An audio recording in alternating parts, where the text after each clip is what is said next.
question. So if you remember what I said in my presentation, I emphasized the importance of solving the right problems.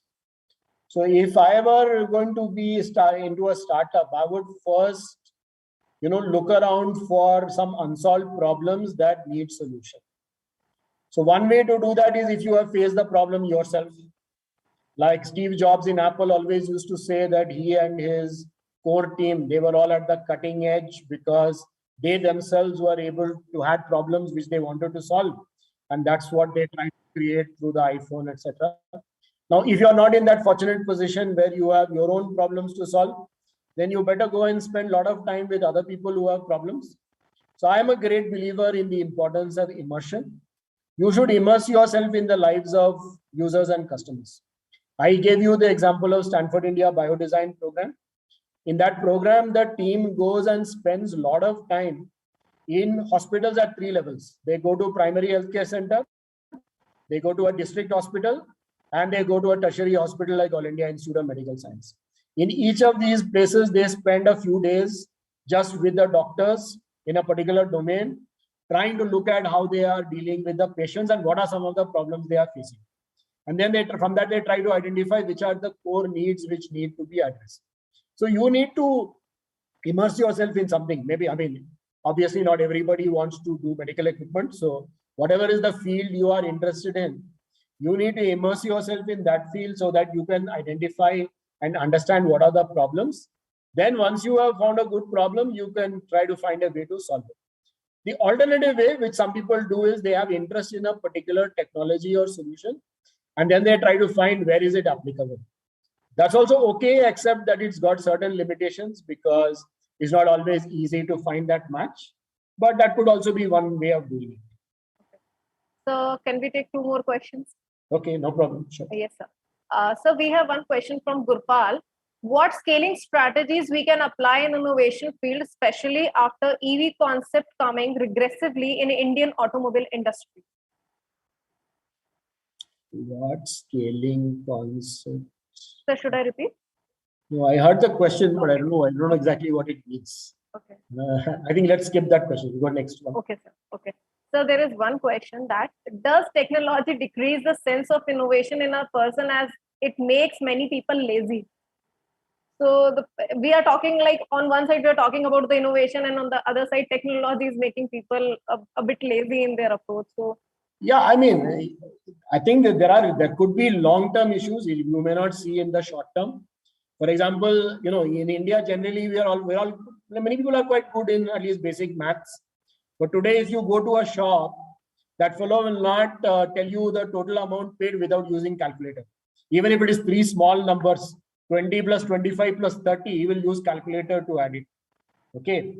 In a way, we have got sort of, I don't know what you call addicted or dependent or whatever it is, something which we could do very well in our brain earlier.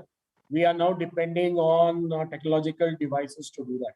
I'm sure it will have some long-term implications in terms of, skills, in terms of your expertise and all that.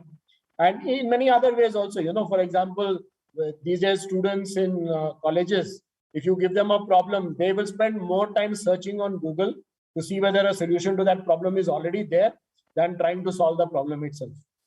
Okay, so these are all, so in some ways you want to call it laziness or dependence on technology, whatever you want to call it.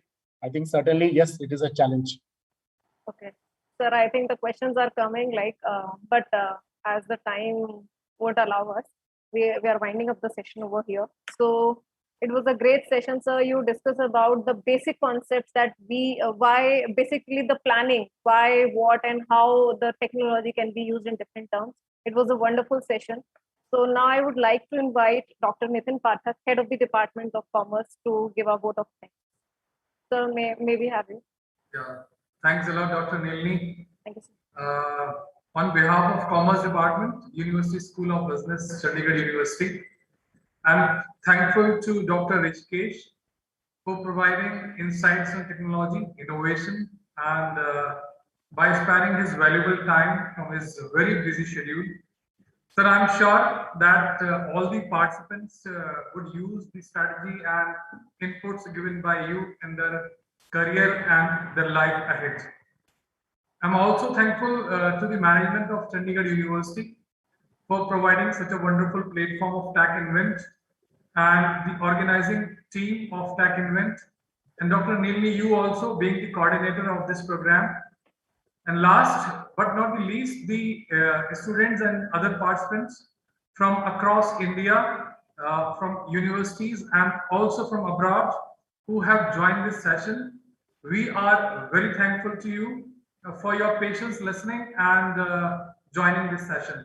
Thanks a lot, sir, once again to you. Thank you, everyone. Thank you very much. Thank you, sir. Thank you, sir, for your time and patience. Thank you, sir.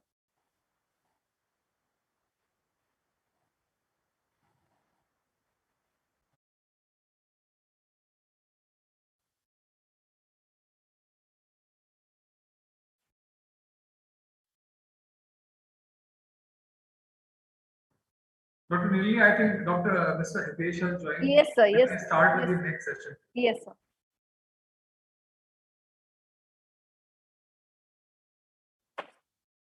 So after a very insightful session, now we are having our next session on e-commerce considering technological dimensions.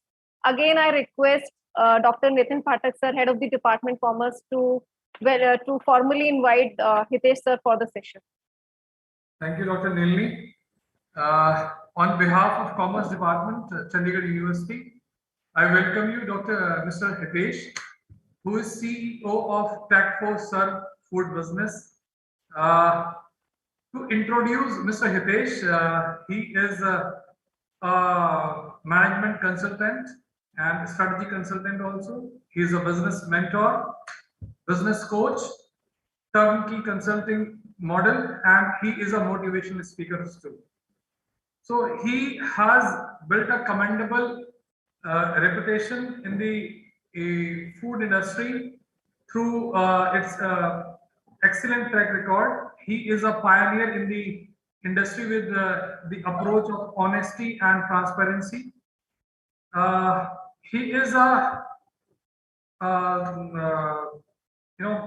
he's having abilities in enhancing production process, operations, and optimizing resources by capacity utilization. So, and he's an effective communicator. And looking at his commitment, he is committed towards the CSR activities by his industries, by his business, whatever he is holding right now. He is also a transformation expert. He talks about food business. He talks about beverages. He talks about brand creation.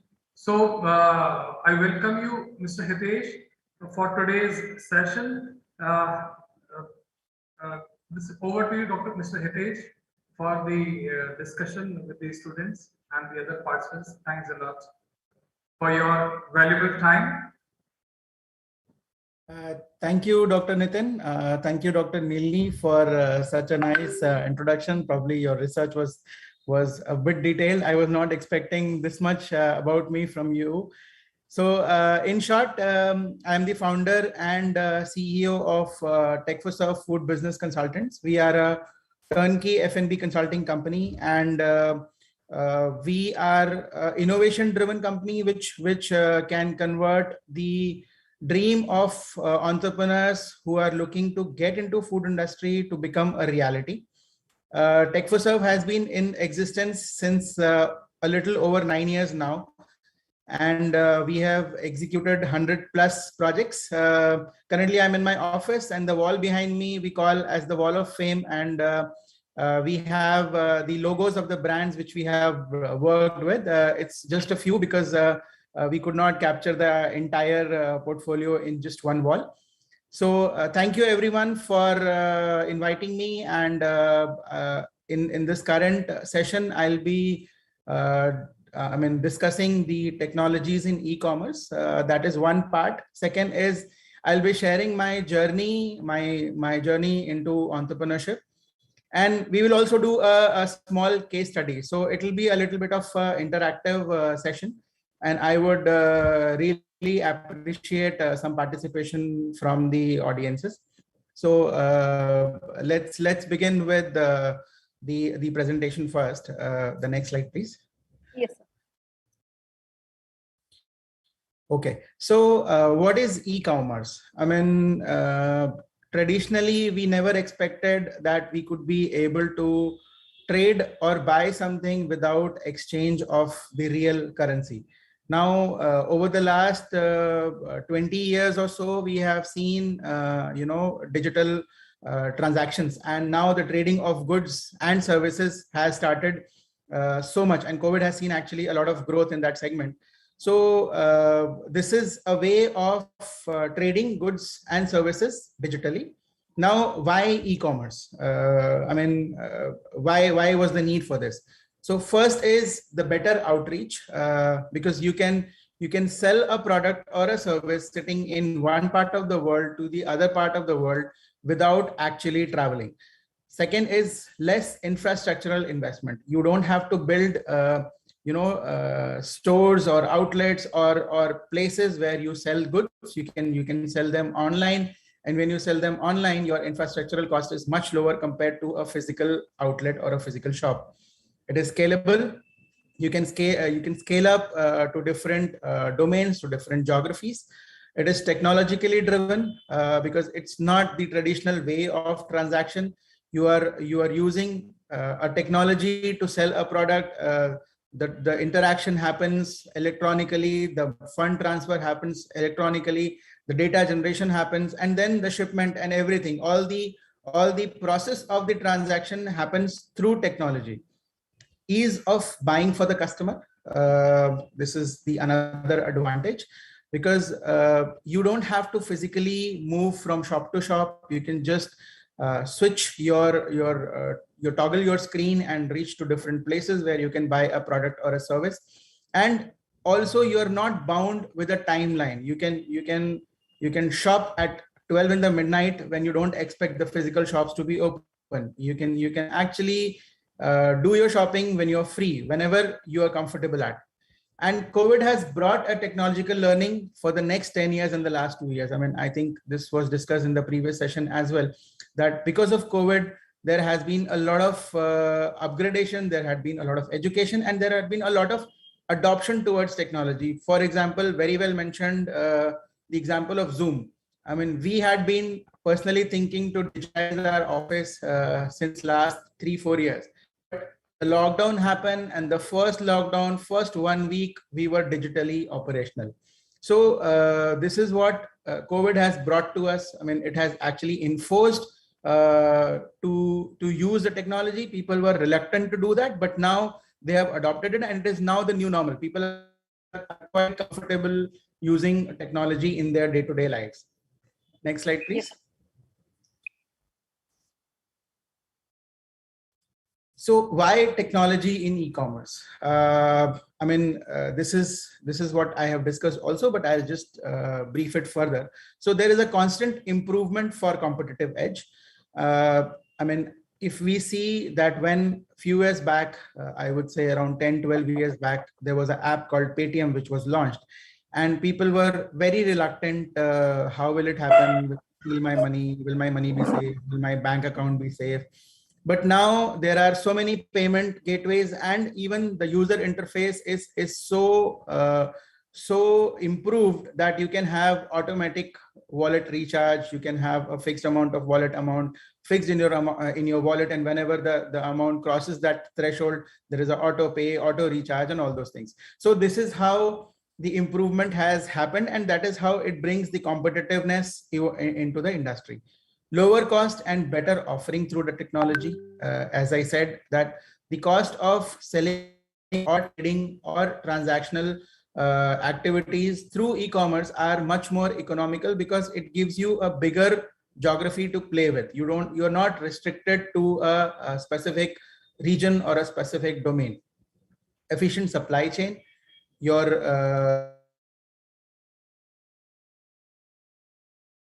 There are less, I would say, errors in terms of operation.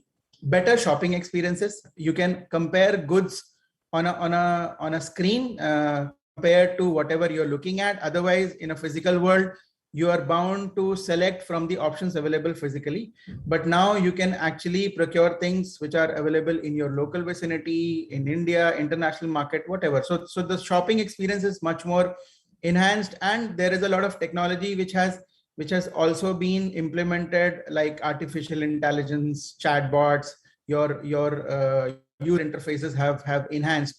So the overall experience is more convenient.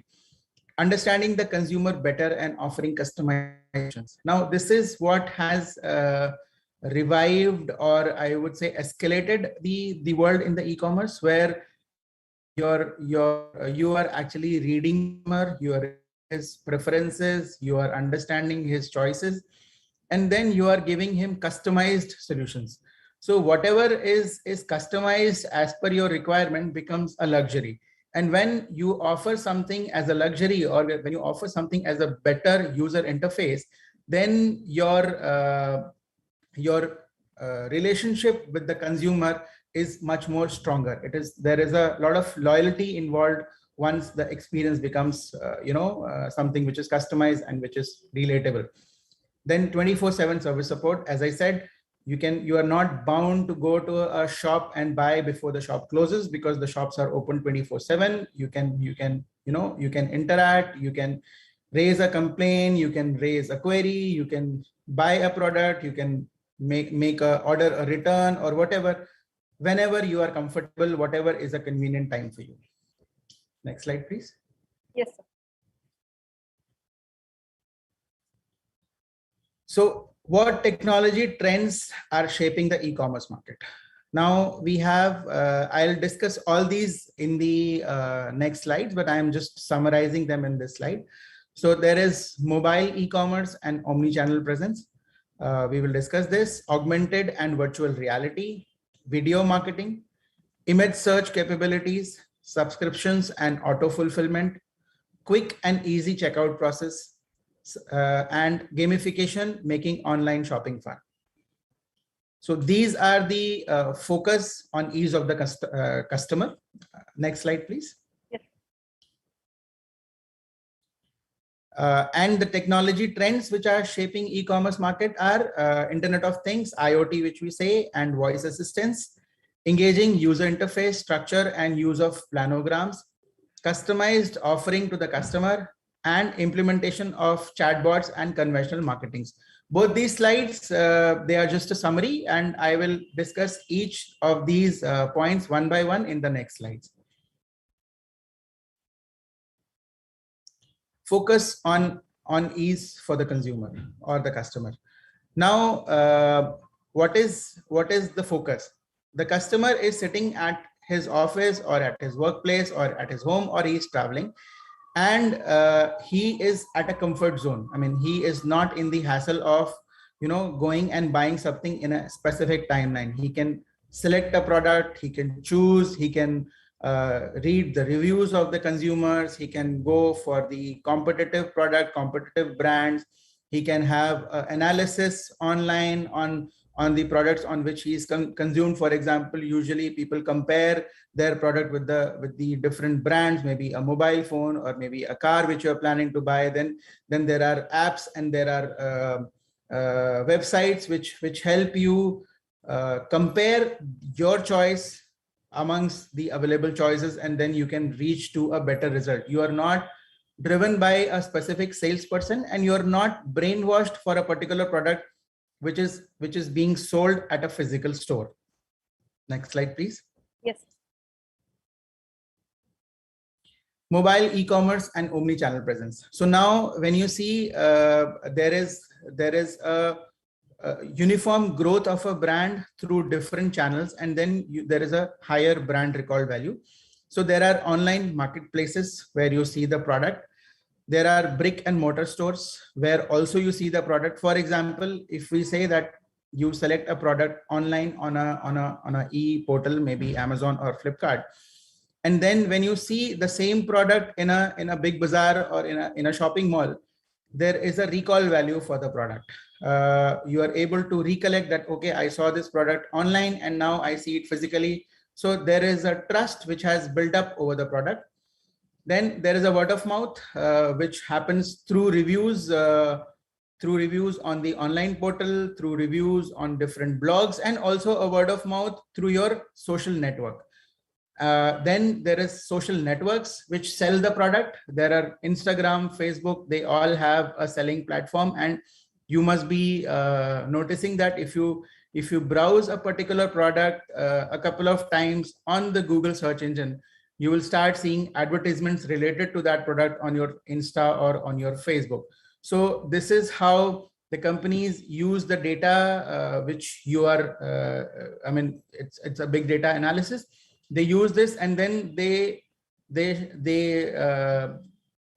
it as a option on your social media platform.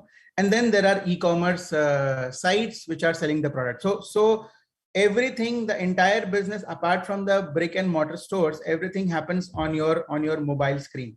So now the entire task of a brand or a company is to reach to the hands or the mobile screen of a consumer. And there you are able to make sales, make interactions, and make a relationship. Next slide, please. Yes. Augmented and virtual reality, making online shopping more interactive. Now in the screen which you see, this is a company which is selling spectacles. And with this virtual reality, the face has been captured, and you can actually visualize which frame suits your face best. So this way, the experience of a physical shopping has been replicated through augmented and virtual reality.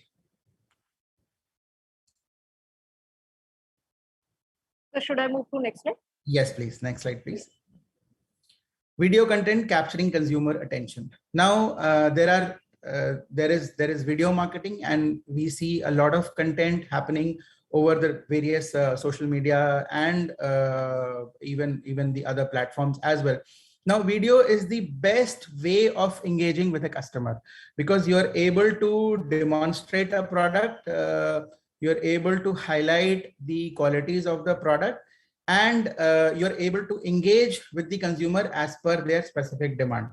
So there are users, the users actually are able to go through your advertisement, or because video is something which you would like to interact with, or which you like to view once.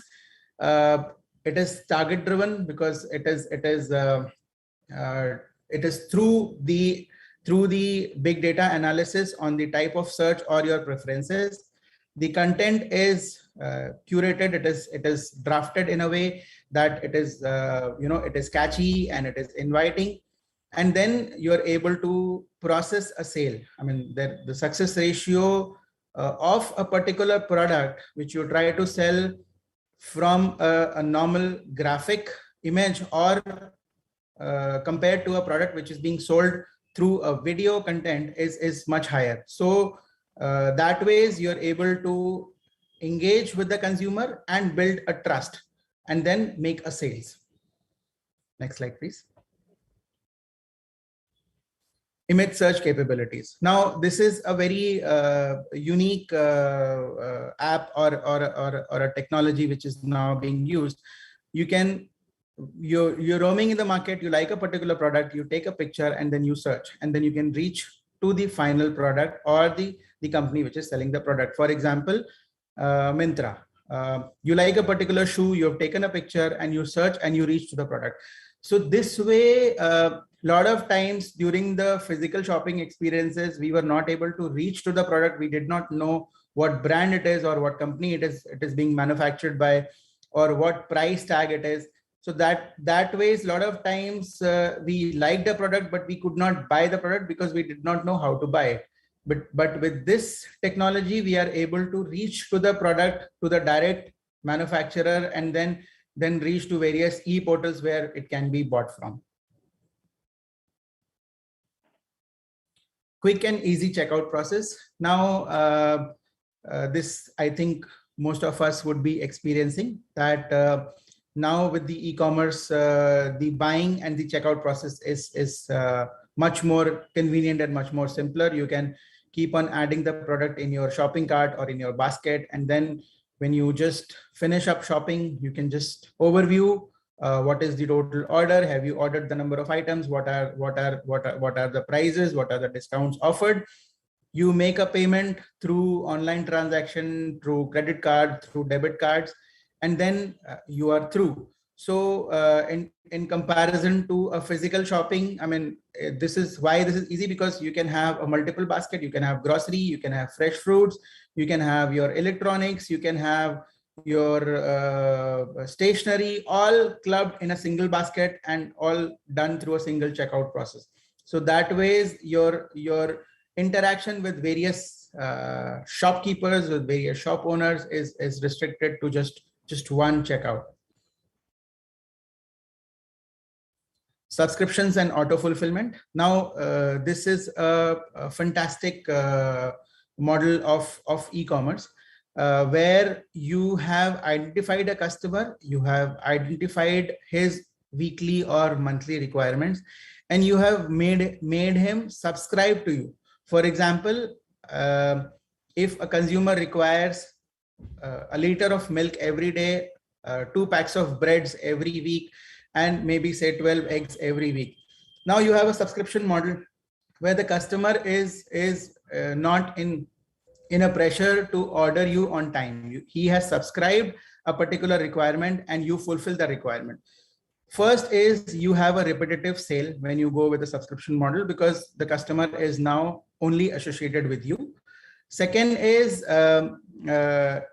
you have knocked off all the competitors, because once he has subscribed to a particular brand or a particular product, he will not be comfortable in switching to a similar product of a different brand until and unless he withdraws the subscription.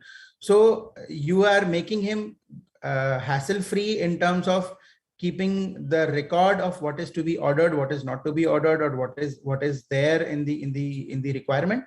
Second is you're knocking off the competitor. You're making a experience which is much more convenient, which does not require a regular tracking. And then you have a loyalty. So this is what is being used as a very important tool in the e-commerce, mostly in the regular consumable items.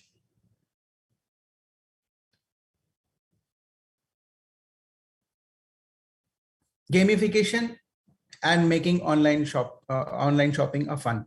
Now, this I think we have observed in a lot of places where there is a spin to win opportunity, or there is a VIP program, or there is a game where you play and then you reach to a particular landing page and then you go for an interaction or a shopping. Now, this way you are able to engage with the client through a different medium. You are not directly selling, you are actually making an impulse buying, because you are asking him to play a game, and there might be an opportunity that he wins the product for free. But believe you me that there is nothing for free in the current world. So it is just a way of drawing the attention or drawing the crowd towards your product. Use of big data and AI to drive revenues. This I think I shared also, but let me explain a little bit more. Big data is basically what researches you are making online, or what kind of a product you are tracing, or what kind of an interface you are drawing from your various portals. Maybe it's social media, maybe your Google, maybe your LinkedIn, or different platforms. So the data is being captured. That is one. Second is there is a lot of voice assistance. So there is Alexa, there is Siri, there is Google Home, and you interact with them, looking for products, looking for new updates, looking for new technology. And this specific data is being captured and is being analyzed as per your preferences and choices. So if you are wishing to buy, say, for example, a Mercedes, and you have browsed for a Mercedes a couple of times, then your social media, your Facebook, your LinkedIn, and even your lot of times you get messages from the companies who are trying to sell a Mercedes. So what happens is that you had a thought, you were not sure whether you're going to make a purchase or not, but then the repetitive knocking makes you make the purchase. There would be repetitive knocking in terms of offers, in terms of new models, in terms of new features, in terms of new colors, new variants, or sometimes it is the celebrity endorsement where you are driven towards a particular product. So this is how the data has been analyzed and has been used in a way to capture the market or to make sales. Internet of Things and voice assistants. Now, this is, as I said, the homes are becoming smarter, and we are more and more getting connected to various voice assistant devices, and a lot of things are now connected through the voice assistants to your data. Now, for example, there is a water filter and it is connected with your Alexa or with your Google Home, and it will automatically detect when the filter has to be changed or when the device has to be serviced.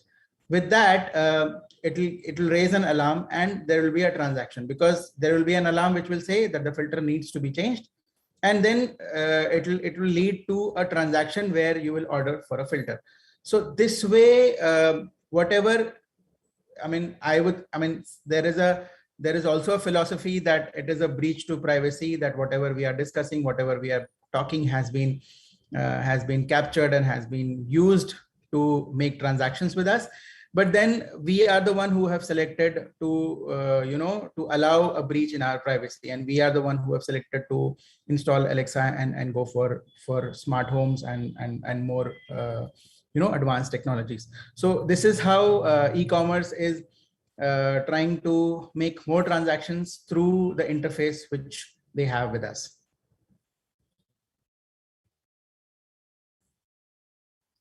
Engaging UI structure and use of planograms.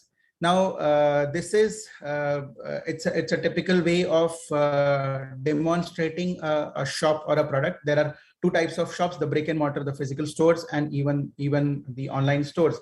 Now, what you see on the screen a lot of times drives you towards impulse buying. We are in the grocery store trying to look for a basic need, but then we toggle to a product which is a premium product, but then it catches our attention because the way the screen or the planogram has been arranged is that it will attract our attention to. Otherwise, we would be restricted only to the specific search. And I think a lot of times we experience this, that we open an app for an online shopping for just one product, but then we end up buying 10 products because we have been kind of motivated towards buying a product because the way it has been showcased or the way it has been displayed was attractive enough to go for a purchase. Next slide, please. Customized offering to the customer. Now, this is, I think we would have observed that there are buying trends and you would have ordered certain things more frequently from various online portals. And next time when you shop for it, it asks for you that, would you want to repeat your order? So this is a customization. The app, the interface knows that there is a particular product which you are being buying frequently. And at the point of time when you're trying to make a sale, you are actually not looking to buy the product, but because the user interface interacts with you and asks you whether you want to repeat the order, you click, it clicks on your mind that yes, this is something which is probably running out of stock or which I have to order in a couple of days. Let's order it now. So this is a customization. It makes suggestions that this is the product which you had been buying. You have not bought for the last this much period of time, maybe a week or maybe a 10-day, and then you intend to go for a transaction. So this is another way of engaging with the customer, because all this e-commerce activities, they require engagement with the customer. In a physical store, there is a salesman, or there is a shopkeeper, or there is a shop owner who's interacting with you and giving you an interface. But when it comes to technology, there are no shopkeepers, there are no salesperson. So it is all these kind of interfaces, or the customization, or the suggestive impulse buying technology is the one which is driving the sales. Next slide, please. Implementation of chatbots and conversational marketing. Now, this is something which has been used by a lot of companies now, where you are working on a customized product, and you might have queries regarding the product. So there is a chatbot which is responding to your queries, which has been programmed to answer the general FAQs which come in mind of a consumer. And then there is conversational marketing, which is on top of that. So there might be a set of 100 or 150 questions which are being registered, recorded, and trained to answer or implemented through a chatbot. There might be a couple of questions which are not recorded. So that comes through a conversational marketing, where there is a specific caller or a specific interface who interacts with you to solve that query. But otherwise, most of the queries get solved by the chatbot. So this way, you are able to interact with your customer, not putting in a lot of resources or a lot of manpower behind it, and a technology is answering the query. So there could be 100 consumers interacting at a particular point of time without involving 100 physical staffs. This is a bonus, loss leader pricing principle. I think both these logos are quite well recognized. Now, there are two types of platforms. One is Netflix and one is Prime Video. Netflix, both of them actually are selling video content. Both of them are online platforms for video. Now, the prime business of Netflix is revenue through selling of the content. But in terms of Prime Video, they are not bothered about making sales from the video. What they do is that they upgrade you to a Prime membership. And then when you upgrade to a Prime membership, for example, as you upgraded to a Prime membership with Amazon, you are forced to take a lot of services from Amazon and discard other platforms like Flipkart or Snapdeal, because you have taken a Prime membership. You get free delivery, you get offers on your product. So it's not the video content which makes a revenue sense for the company, but it is a subscription for the video content which drives the revenue to other products and services through other portals. So there is, I mean, the companies are same, the content is same, but the revenue generation model is different. Netflix is making money only through subscription, but Prime Video is making money through sales of goods and services on Amazon. I think if we want to have a Q&A on the e-commerce part, we can have it, or you want me to continue with, and then we have a final Q&A at the end of the seminar.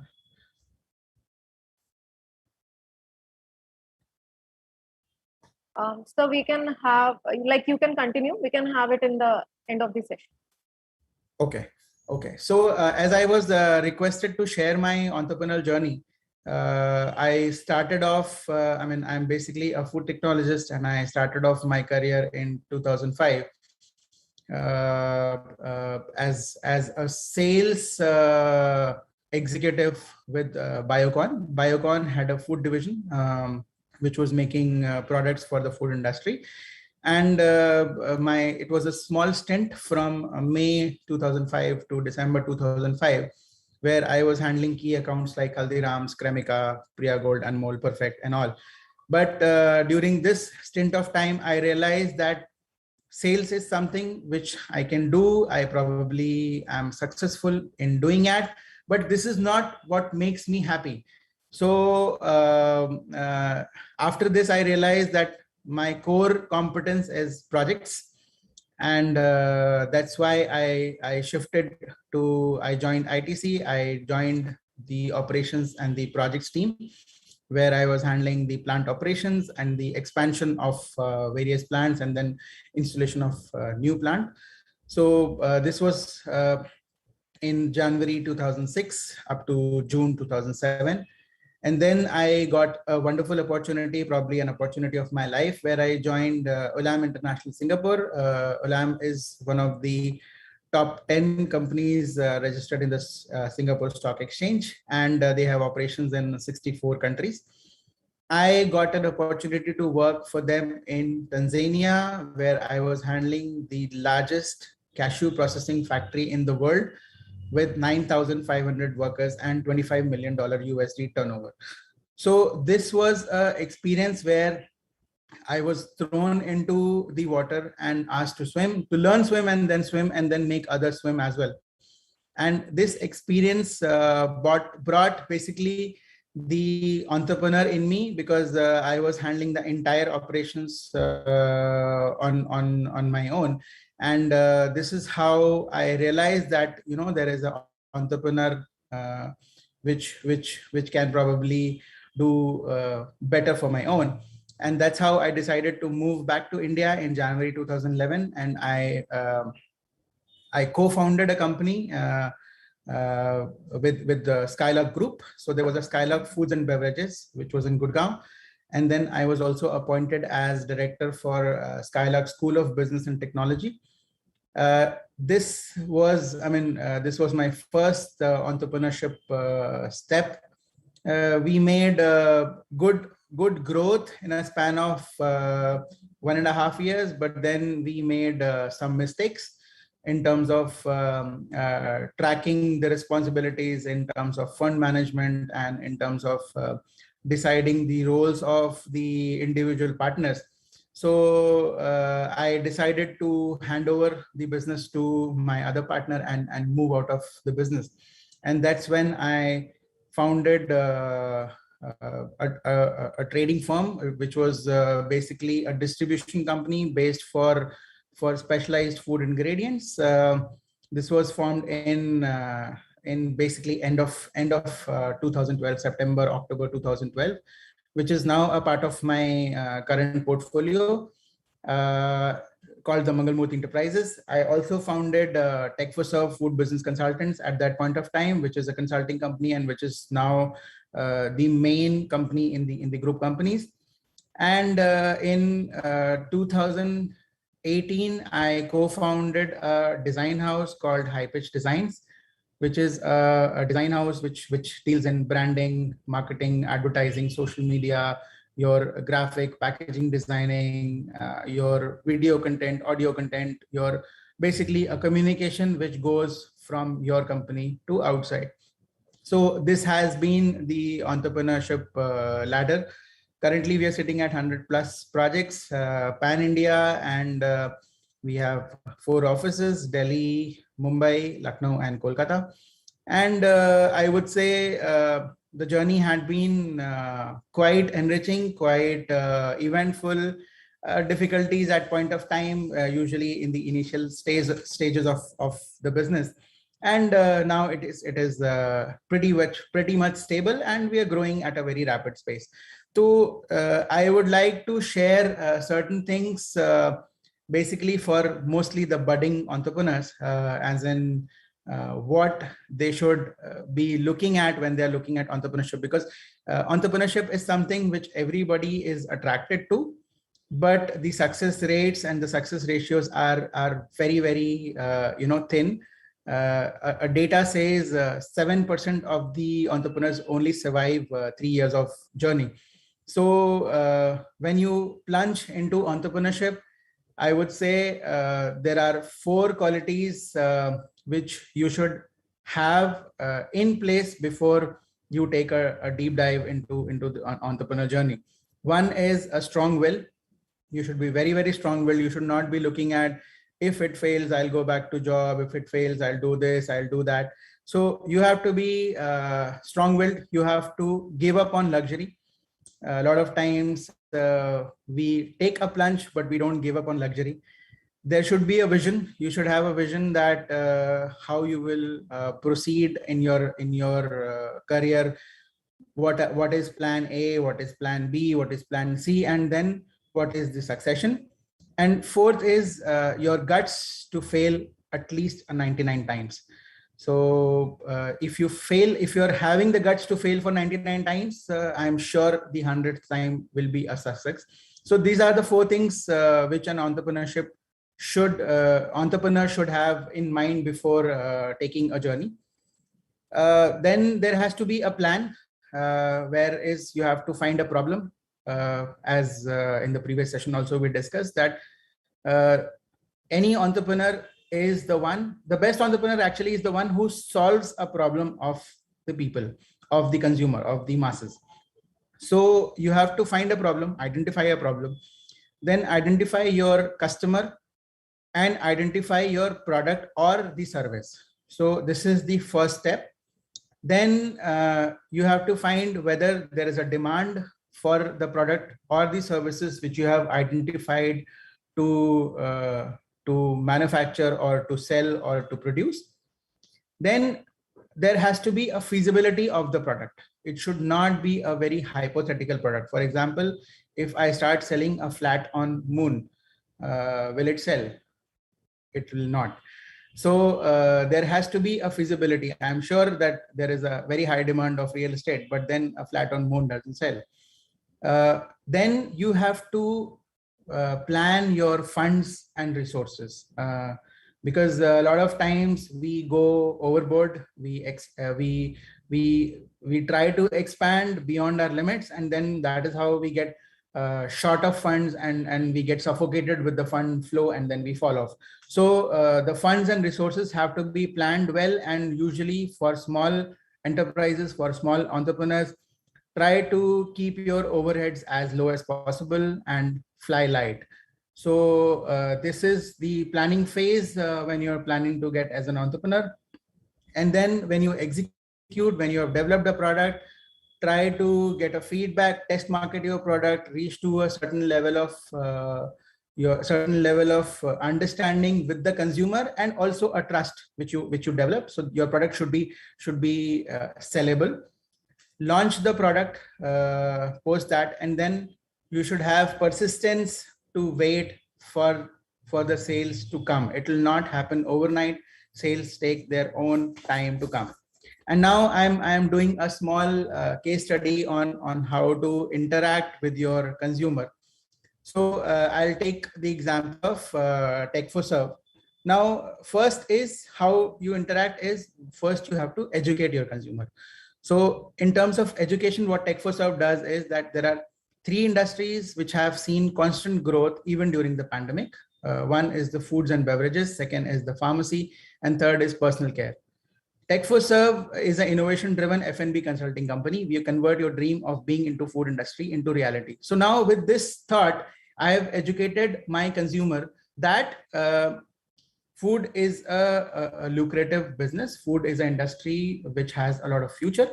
And if you're looking for something to do in the food industry, you can reach out to us. This is the education part. I am not selling anything. I am just educating. Then there is an engagement where let's conduct a poll. Have you ever heard of a business concept like turnkey F&B consulting? Now, I would like to interact with you. Can you please type out yes or no? Have you ever heard about something called food business or not? Can we have answers in the chat box, please? You can give your answers in the chat box. So people who have ever heard about something called consulting in food businesses can write Y, and people who have not heard can write N. So can we have responses in the chat box?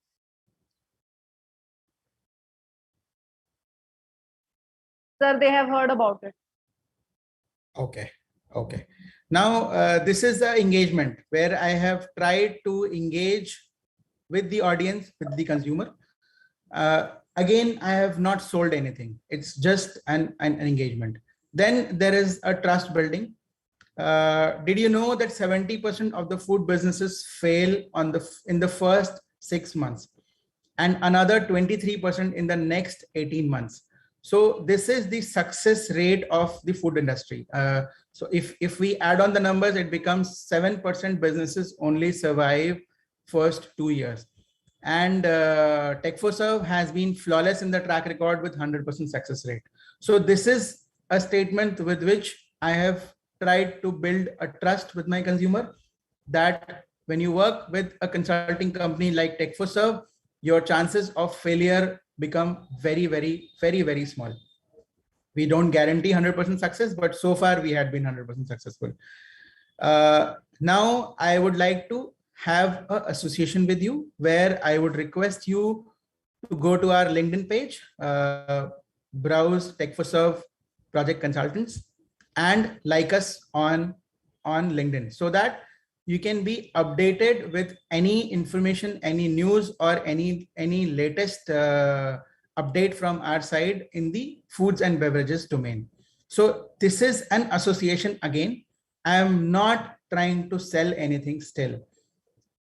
Now I'm trying to sell, where I'll say, drop a direct message on my personal account if you're looking to help in the food business. So this is a direct sale, and I'm asking you to drop me a message on my LinkedIn. You can browse Hitesh Tripathi on LinkedIn, and you will find me, Hitesh Tripathi Tech4Serve, you'll find me.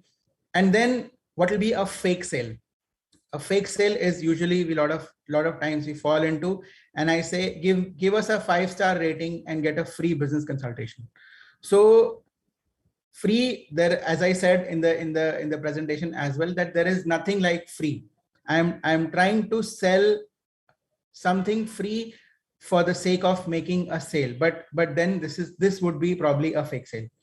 So this is a way of interacting with your consumer. I took my example because probably I was the best at it, but then it would hold good for any product or any service.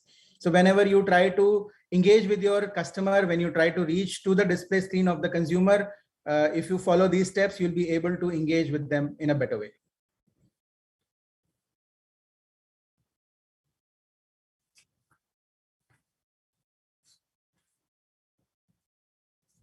Now, can I ask how many of the participants, although I know there are a lot of participants on different other portals as well, how many of them are still in their education, and how many of them are from the industry? So can we write E for education and I for industry?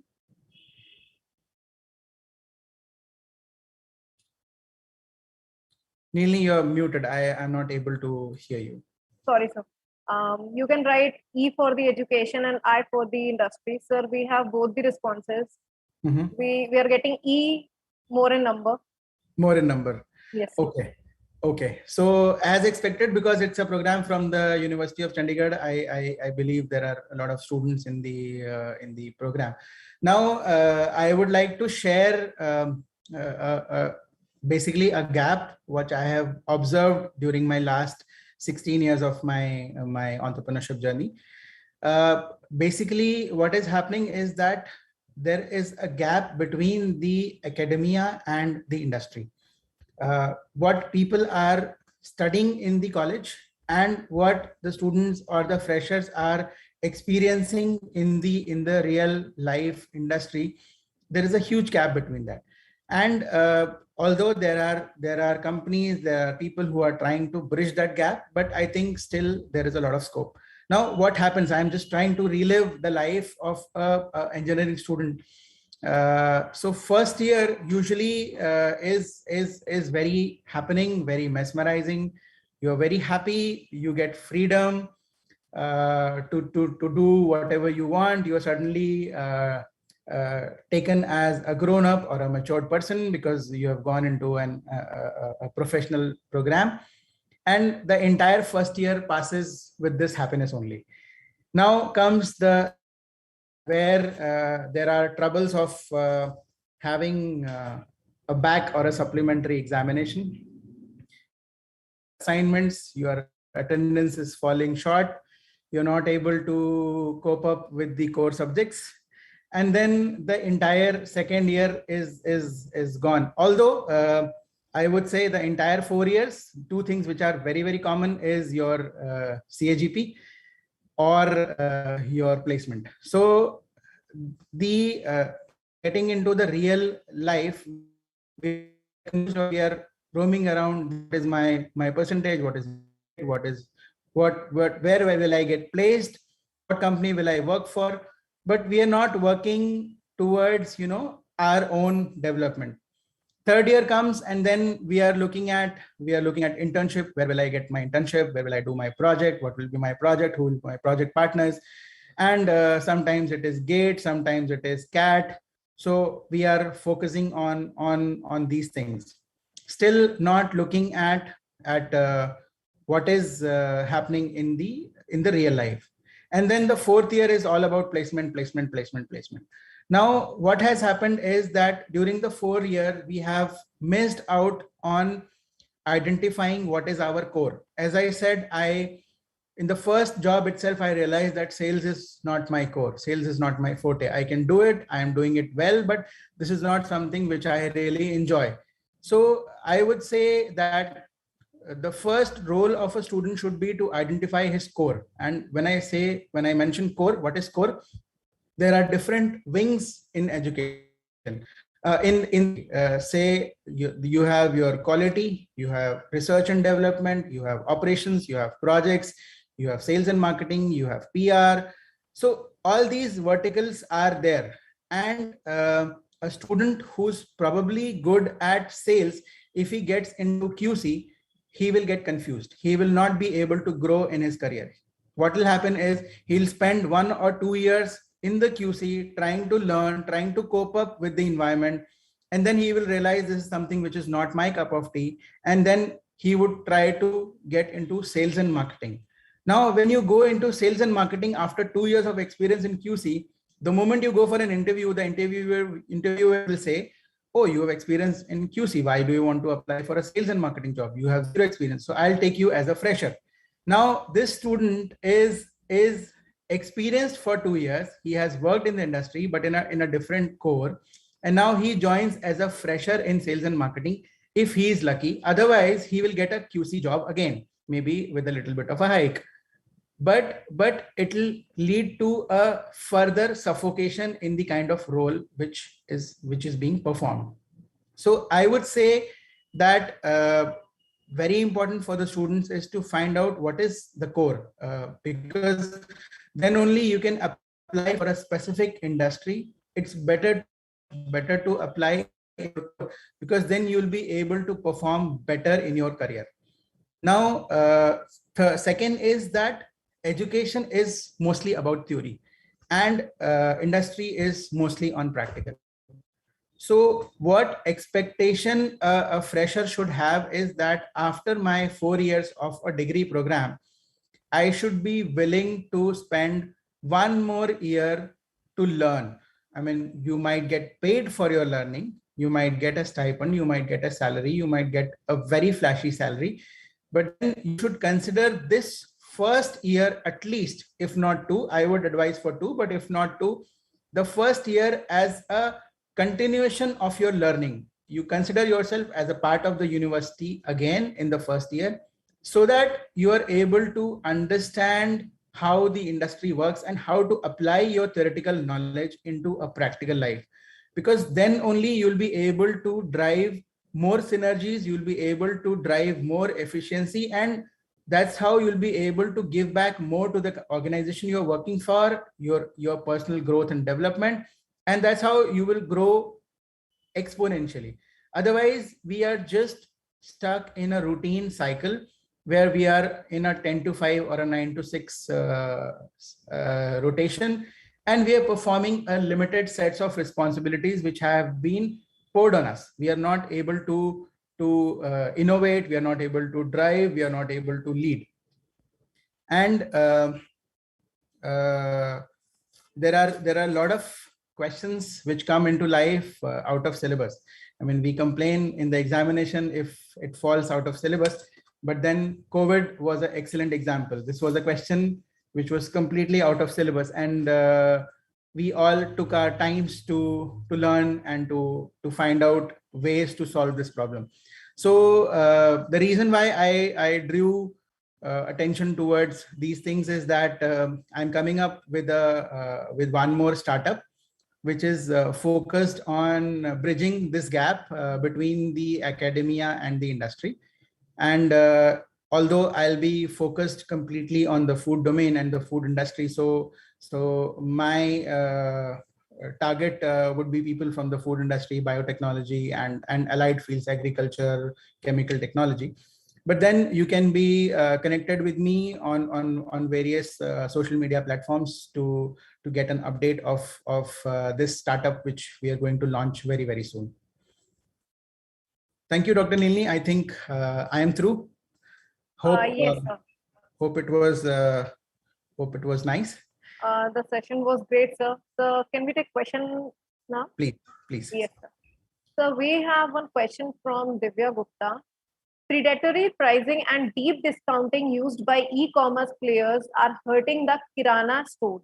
What can be the measure we can adopt to save Kirana store shopkeepers from this anti-competitive and discriminatory method?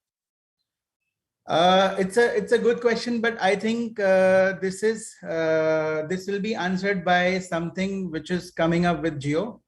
Jio Marketplace is connecting all the Kirana stores from the platform, and then these Kirana stores will be like a extension of the e-commerce. This is what has been identified, because India is a different market, and all this e-commerce in India is very new. People are still trying to learn the experience of online shopping, and we are a country of a lot of Kirana stores. So this probably would be solved once a aggregator comes who takes care of these mom and pop stores as well, because usually in the Western world it's just supermarkets and a very, very, very few Kirana stores. So I think the future is for them as well, but it will not be as lucrative as the online, because the buying capacity of the online portals are very huge. The kind of revenue they generate, or the kind of volume they capture is very high. And when your buying is cheap, then you can when your buying is very high, then you can actually do a cheap buying compared to a Kirana store. Thank you, sir. Sir, we have next question. Do you find any difference in the acceptability and affordability model of technology acceptance in India as compared to other countries you visited related to your business, particularly in case of B2C transactions? Yes, of course. In India, we are technologically a little bit more challenged in terms of the rural and the semi-urban market. In terms of the A cities, people are actually at par, or I would say even better. But the adoption of technology is because we are a country of villages, and we are a country of small cities as well. So there, the acceptance is a little bit slow compared to the urban areas. The next question we have, as a successful entrepreneur from Anil Chandokitis, which quality do you think has pushed you to reach at this level? I would say there are two things which I have followed as a core. One is ethics, and second is relationships. So an entrepreneur grows if and only if he's able to maintain transparent relationships successfully. Because then you have a lot of trust of the people whom you have associated with.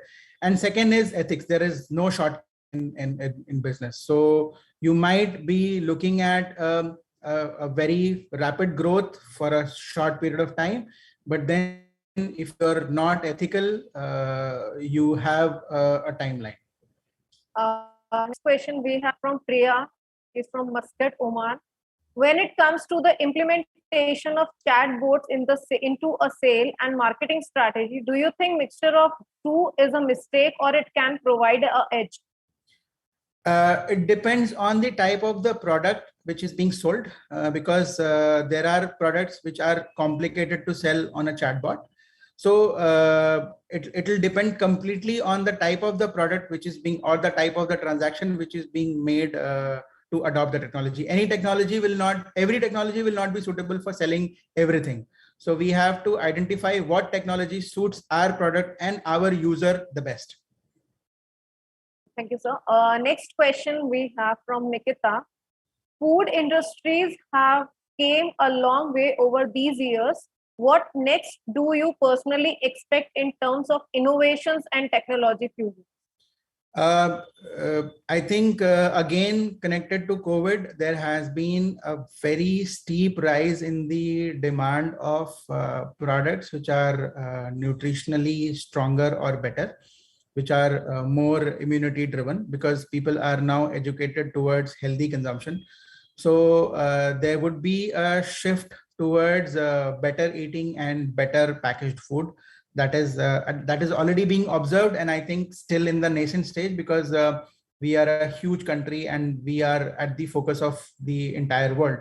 So that would be one. Second is an upcoming concept is the vegan concept. So the Western world has already seen a rise in it, and India should also see the rise in the coming, I would say, next decade. Thank you, sir. Next question is from Anil again. What are the strategies of your company to tap business in the rural area? So you are tapping that area also. So he wants to know the basic strategies that you are following. Well, for us, we don't have any strategy in terms of tapping the business, because I would say God's grace, we are blessed with the kind of queries we receive. We are very selective in terms of choosing the business, because we want to be in the 7% only. So that's the reason why we refuse 80% of the businesses which come to our desk for discussion as a business idea, because we would want to be driving something which is feasible. We don't want to sell flat on moon. So we have next query from Arvinder Kaur. Which type of credit assessment techniques are used by e-commerce for evaluating your customers regarding repayment and rate of acceptance of product? I think this credit assistance is more towards the user reviews, because otherwise she's talking about the consumer B2C or B2B. Sir, she's like e-commerce for evaluating your customers regarding repayment and rate of acceptance of product. So rate of acceptance of product is directly driven through the sales which you make, because when it is e-commerce, then all the data is actually on screen, it is captured. So and the repayment, because in customer in B2C there is no credit. I mean, it's just prepayment and then your transaction happens. So repayment usually doesn't fall into this criteria, if I'm not guessing or taking the question right. Otherwise, you have your EMIs which are there, but then that is connected to the bank. So again, the bank is liable for the installments which are to be borne, and the bank takes it from the user in return. So e-commerce is the safest way in terms of money.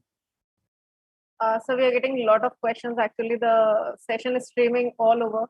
So we have next. Can we take more questions? We can take a couple of questions more, please. Okay.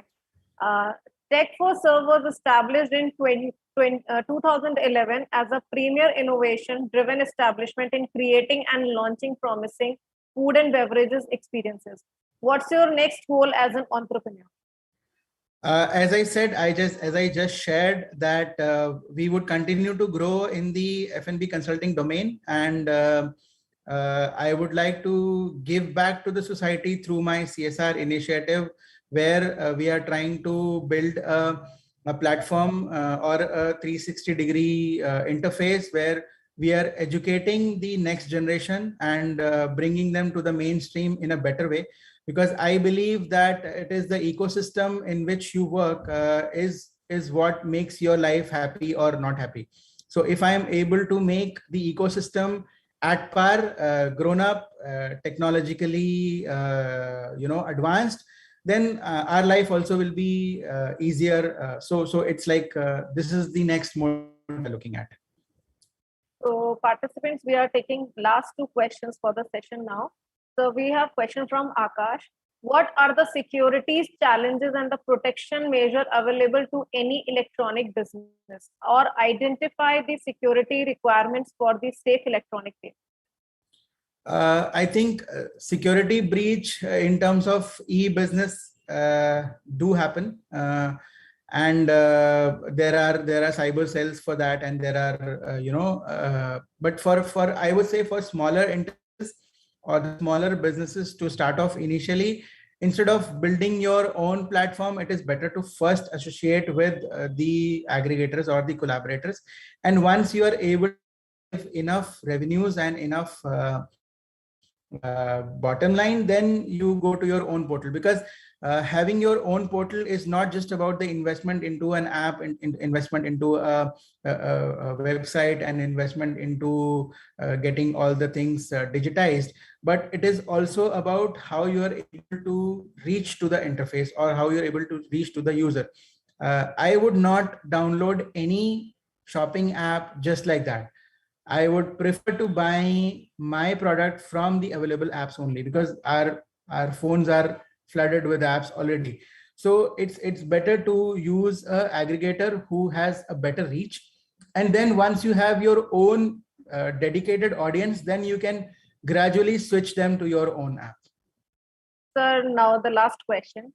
What is the role of technology in the life of an entrepreneur? Technology, I think not only entrepreneur, technology plays an important role in everyone's life. As I said, pre-COVID, for the last couple of years, we were thinking to digitize, we were thinking to adopt more of online meetings and online ways of working, so that our traveling reduces, because me and my team, we are traveling extensively. Pre-COVID, we were traveling almost like 20 days in a month to different cities for different businesses. But as COVID came, it took us a week to adopt the technology, and we were online. And the best part of it was that we executed a lot of projects during the pandemic without actually traveling to them, or very minimalistic traveling. So our efficiency enhanced, because if I am traveling to a place, apart from the meeting which I am conducting, maybe a 2-hour, 3-hour, 5-hour meeting, I am, wasting a lot of time traveling, going to the airport, taking flight, going to the hotel, staying back. So all that time gets utilized in a better way, because we are reaching out to different people in a short span. Then also you have technology for better business management, for better project tracking, for better finances. So technology plays an important role, and it's like those who don't adopt technology will actually become dinosaurs. So technology has to be adopted. So, sir, we are done with the questions now. Thank you so much for a wonderful session. You discussed a lot about so many things: customer engagement, role of online marketing, image search capabilities, quick and easy pay checkouts process, subscriptions and auto fulfillment, impulsive buying. You actually describe, you discussed your own experiences. You actually help the participant and the people who are trying to have their career or future in the entrepreneurship. They actually got lot of ideas about their startup. So now I would like to invite once again Dr. Nitin Pathak, sir, head of the department commerce, to give a word of thanks to Hitesh. Thank you, Dr. Nilni. So it was a wonderful session, Hitesh sir, and I thoroughly enjoyed each and every point you described, you discussed, and the questions were very beautifully asked by the questions, I tell you. So there is last question which I was just going through. It is based on the finance part. How did you manage your finance when you started with a zero? So I think, before I formally give you my vote of thanks, if you can answer this also, because this is something which is related to my heart also. I am also a kind of entrepreneur, so that is something which I want to listen from you. The answer of this particular question, if you can please answer. Okay. So I would it will be my pleasure to answer this. So actually, I come from a humble background, a typical middle class family where my parents were working for a government organization. My dad is a retired bureaucrat. Now, when you come from that kind of a background, you don't have surplus funds or ample funds to get into the business.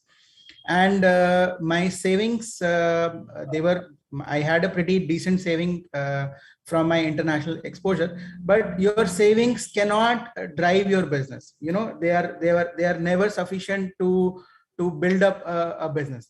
So that's why my first venture, which actually I said I made mistakes and I had to move out, I eventually made a lot of loss in that venture.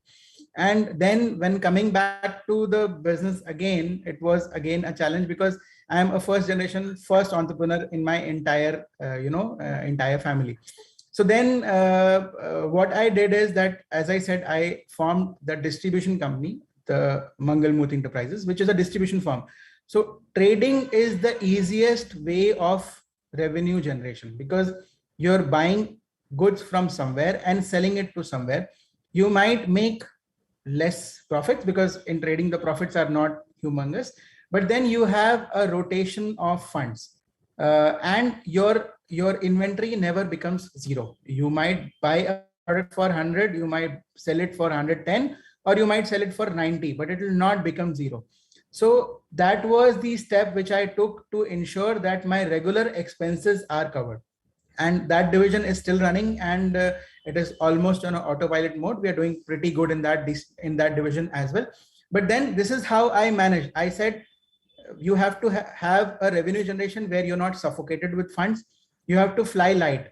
Services is something where your investment is your time and your knowledge, and services happens not immediately. My first 1.5 year was just one single project.